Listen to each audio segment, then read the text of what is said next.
अगर आपकी दिलचस्पी स्विंग ट्रेड्स में है तो ये वीडियो डेडिकेटेड आपके लिए होगा। क्यों?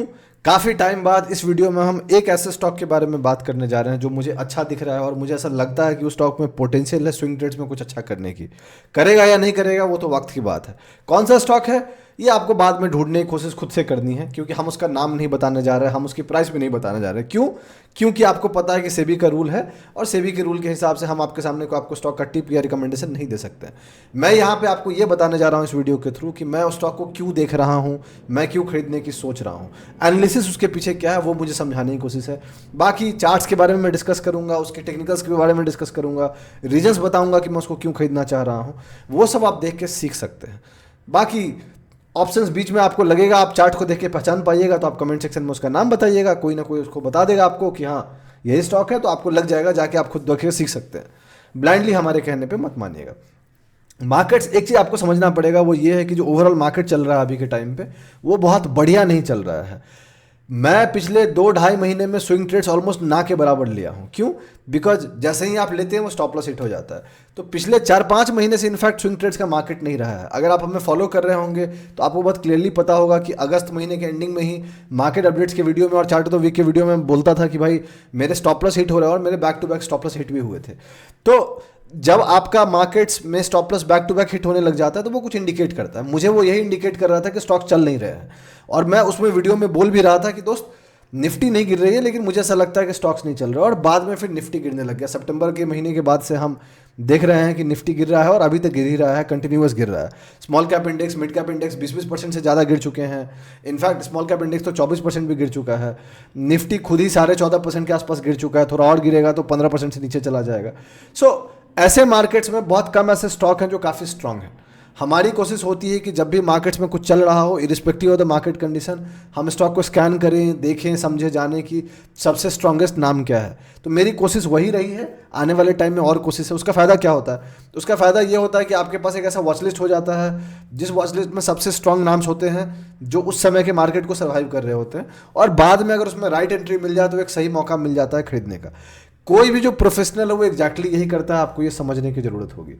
आप अगर मोटिवेटेड नहीं है और मार्केट छोड़ के जा रहे हैं तो दोस्त वो आपकी गलती है, क्योंकि एक जो प्रोफेशनल होता है वो अपने मूड के हिसाब से यहाँ नहीं आता है। वो रोज़ आता है, इरिस्पेक्टिव वो कैसा फील कर रहा है, वो रोज़ आके मेहनत करता है। तो आपको ये समझना पड़ेगा, सीखना पड़ेगा। तो अगर आप जानना चाहते हैं कि हम कौन से वीडियो के बारे में, कौन से स्टॉक के बारे में बात कर रहे हैं, तो वीडियो पूरा देखिए, खुद भी देखिए, अपने दोस्तों के साथ भी शेयर कीजिए, उनको बोलिए हमारे चैनल को सब्सक्राइब करने के लिए। बहुत जल्दी मैं आपसे अगले, चलिए फिर वीडियो को स्टार्ट करते हैं।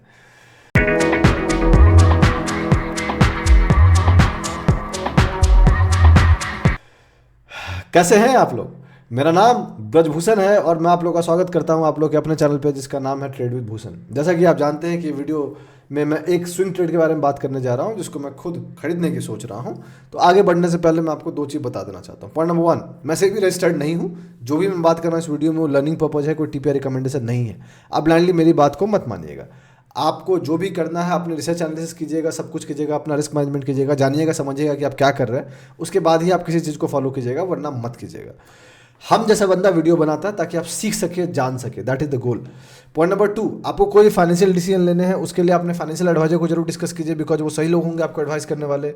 हम जैसा इंसान सही लोग नहीं होगा, बिकॉज हमें आपका रिस्क नहीं पता, आपको हमारा रिस्क नहीं पता, हमें आपका माइंडसेट नहीं पता, आपको हमारा माइंडसेट नहीं पता। और कोई भी बंदे को सोशल मीडिया की दुनिया में आप ब्लाइंडली फॉलो मत कीजिए। मेक श्योर कीजिए कि आप उस पर रिसर्च कर रहे हैं, उसकी बातों को लंबे टाइम के लिए फॉलो कर रहे हैं, और तब अगर आपको लगता है कि सामने वाला सही है तब आपकी मर्जी है। तो अब चलते हैं, बात करते हैं कौन सा स्टॉक है। देखिए, जब एक मार्केट बहुत बुरी होती है ना तो बहुत तकलीफ होती है उस समय, क्योंकि अच्छे से अच्छा सेटअप भी खराब हो जाता है। ऐसे पिछले 2-3-4 महीने में मैंने गिने चुने ट्रेड्स लिए हैं स्विंग ट्रेड्स में। 2-2.5 महीने में तो बहुत गिने चुने लिए हैं, उससे पहले लिए थे हल्का फुल्का, लेकिन स्टॉप लॉस ही हिट हुआ है और back to back stop loss ही खाया है। टारगेट हिट करने वाला सिक्का या स्टॉक बहुत कम मिला है, क्योंकि मार्केट ही वैसा नहीं है। लेकिन ऐसे मार्केट्स में भी कोई ना कोई स्टॉक चलता है, लेकिन वो बहुत तुक्के वाला कहानी है। अगर आपकी किस्मत होगी तो आपको मिल गया होगा, वरना नहीं मिलता है। तो ऐसे मार्केट्स में एक सही में स्ट्रांग स्टॉक ढूंढना मुश्किल है, लेकिन उससे ज़्यादा मुश्किल है कि जब आप उसको खरीद भी लेते हैं तब भी उसको चलने में बहुत दिक्कतें होती हैं। क्यों? क्योंकि जो ओवरऑल सेंटीमेंट है वो निगेटिव है, और जो निगेटिव सेंटीमेंट होता है वो तकलीफ देता है। ये एक बहुत बड़ा प्रॉब्लम है जो आपको समझने की ज़रूरत है। पॉइंट क्या है? पॉइंट बहुत सिंपल है। पॉइंट ये है कि हमारी कोशिश है कि irrespective of the market condition आपको ये अपनी अपॉर्चुनिटी तलाशते रहनी है, because that is how you can become a professional out there. अगर आप अपॉर्चुनिटी नहीं तलाशिएगा, हिट एंड ट्रायल नहीं कीजिएगा, तो मार्केट्स में फिर आप बस देखते रहिएगा और मार्केट को जो करना होगा मार्केट करेगा। So that is the point.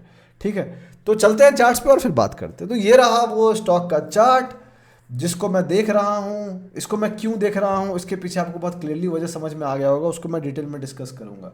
सवाल है ये नाम कौन सा है। तो देखिए, एक देश है, एक देश बोल रहा हूँ, एक देश है जिसका नाम है इंडिया, भारत, हम भारत के लोग। वहाँ पे एक जगह है, एक जगह का नाम है चंबल, राइट। अगर आप चंबल का नाम सुने होंगे तो आप बताइएगा। तो वो जगह में बहुत लोग खेती करते हैं और खेती के लिए उनको ज़रूरी है फर्टिलाइज़र का। सो लोगों को वहाँ पे फर्टिलाइज़र की ज़रूरत पड़ती है। बाकी आप समझदार हैं, you better know it now.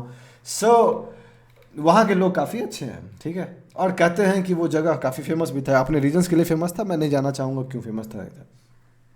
तो ये जो कंपनी है, ये कंपनी का रिश्ता उससे कुछ लेना देना होगा, ठीक है। तो मैं इसको क्यों देख रहा हूँ, मैं इसको देख रहा हूँ, उसके पीछे सबसे बड़ी वजह वो ये है कि आप जैसे जानते होंगे कि सितंबर महीने से मार्केट गिर रहा है, ठीक है। लेकिन ये यहाँ पे आपको दिख रहा होगा जुलाई महीने में ये एक दिन का कैंडल बनाया था ऑलमोस्ट 20% का, और उसके बाद ये साइडवेज चला गया लंबे टाइम के लिए। इस मूव से पहले उसने एक एग्रेसिव मूव दिया था ऑल द वे फ्रॉम यहाँ से लेके यहाँ तक, आपको क्लियरली परसेंटेज दिख जाएगा। तो ऑलमोस्ट 60-70% का मूव गिने चुने दिन में दिया था, इनफैक्ट 2 हफ्ते के 2-2.5 हफ्ते के अंदर दे दिया था, और उसके बाद ये लंबे चौड़े टाइम के लिए साइडवेज चला गया। जैसा कि आप जानते हैं कि सितंबर महीने के बाद निफ्टी गिरी, तो सितंबर के एंडिंग से ये भी गिरा, और ये भी अपने उस समय के हाई से ऑलमोस्ट कितना, ऑलमोस्ट 19-20% गिरा होगा। लेकिन जहाँ पे बाकी स्टॉक्स बहुत ज़्यादा गिर रहे थे, ये नहीं गिरा और ये साइडवेज चला गया। सो आसान भाषा में ये एक लंबे कंसोलिडेशन में चला गया एक बड़े रेंज में, और ये रेंज फाइनली ऐसा लगता है कि अब वो उस रेंज को क्लियर आउट करके निकलने की कोशिश कर रहा है। अभी से 20 फरवरी को ब्रेक करने की कोशिश किया था, फेल हुआ, नीचे आया, वापस से कोशिश कर रहा है, और मुझे अब लगता है कि ये इस बार इसको ब्रेक कर देगा और ऊपर चला जाएगा। अगर ये कर देता है तो बहुत अच्छी बात है, नहीं करता है तो कोई दिक्कत नहीं है। सो टेक्निकली इसकी सेटअप काफ़ी साउंड है। पिछले कुछ दिन में जहाँ पे ओवरऑल मार्केट गिर रहा था, अगर आप गौर कीजिएगा तो जनवरी 25 से एंडिंग जनवरी 25 का पूरा फरवरी महीना में ये कंपनी ऊपर ही गई है, जबकि ओवरऑल निफ्टी जो है ऑलमोस्ट 4.5% नीचे गया है। सो इसको हम आउट परफॉर्मेंस बोलते हैं, और ये रियल आउट परफॉर्मेंस है। अगर आपको नहीं पता आउट परफॉर्मेंस क्या होता है, अंडर परफॉर्मेंस क्या होता है, तो बिगनर सीरीज में हमने रिलेटिव स्ट्रेंथ पे वीडियो बनाया है दोस्त, आप जाके उसको देख सकते हैं। वहाँ पे काफ़ी टॉपिक्स में कवर किया गया 3-4 पार्ट में, वहाँ पे हमने क्लियरली बताया कि आउट परफॉर्मेंस क्या होता है, अंडर परफॉर्मेंस क्या होता है, ठीक है। सो यहाँ पे वो जो सेटअप बना रहा है काफ़ी अच्छा है और काफ़ी स्ट्रांग दिख रहा है, और मुझे लगता है कि यहाँ से ऊपर जा सकता है।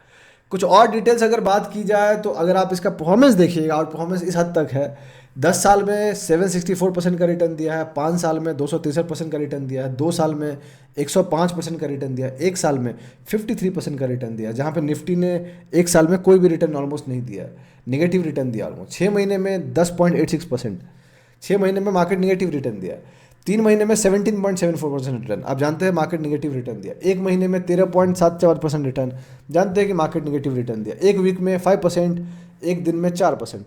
अक्रॉस टाइम फ्रेम्स ग्रीन में रिटर्न है, अक्रॉस टाइम फ्रेम्स मार्केट को आउट परफॉर्म किया है। That is how the strong name is. आप सोचिए कि ऐसा नाम ढूंढने के लिए कितनी मेहनत लगती होगी। आप जानना चाहते हैं ऐसा नाम कैसे मिलता है, उसके लिए आपको सीखना पड़ेगा, ऐसे नहीं होगा दोस्त, तुक्के पे ये चीज़ नहीं चलती है।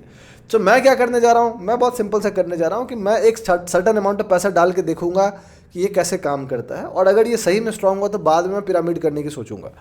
उससे पहले मैं बहुत ज़्यादा कुछ नहीं करने जा रहा। तो मैं क्या कर रहा हूँ, जैसे ही ये इसके ऊपर आ जाएगा, इस कैंडल के ऊपर, जो आपको कैंडल ये दिख रहा है जिसे रिजेक्ट होकर नीचे आया था, I will be adding a small position out there, and उसके बाद मैं देखूंगा कि वो कैसा बिहेव करता है। मेरा स्टॉप लॉस मेरे एंट्री से 8-9% के आसपास होगा।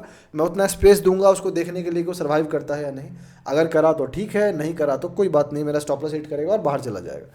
ऑब्वियस है कि मैं अपना रिस्क मैनेज कर रहा हूँ, बिना रिस्क मैनेजमेंट का मैं खेलूंगा नहीं। मैं बहुत क्लियरली भाषा में आपको कह रहा हूँ कि मैं बहुत थोड़ा सा पैसा डालूंगा देखने के लिए कैसे काम करता है, और अगर ये स्विंग ट्रेड चल गया और इसके साथ साथ आने वाले टाइम में और भी कुछ ऐसे स्टॉक्स है जो मेरे नज़र में हैं, अगर वो भी चलने लग गए तो मैं ये मानूंगा कि मार्केट थोड़ा टाइम के लिए बाउंस शो कर रहा है और थोड़ी मोर एंट्री मिल रही है, तो फिर मैं और भी स्टॉक्स में एंट्री करने को सोचूंगा।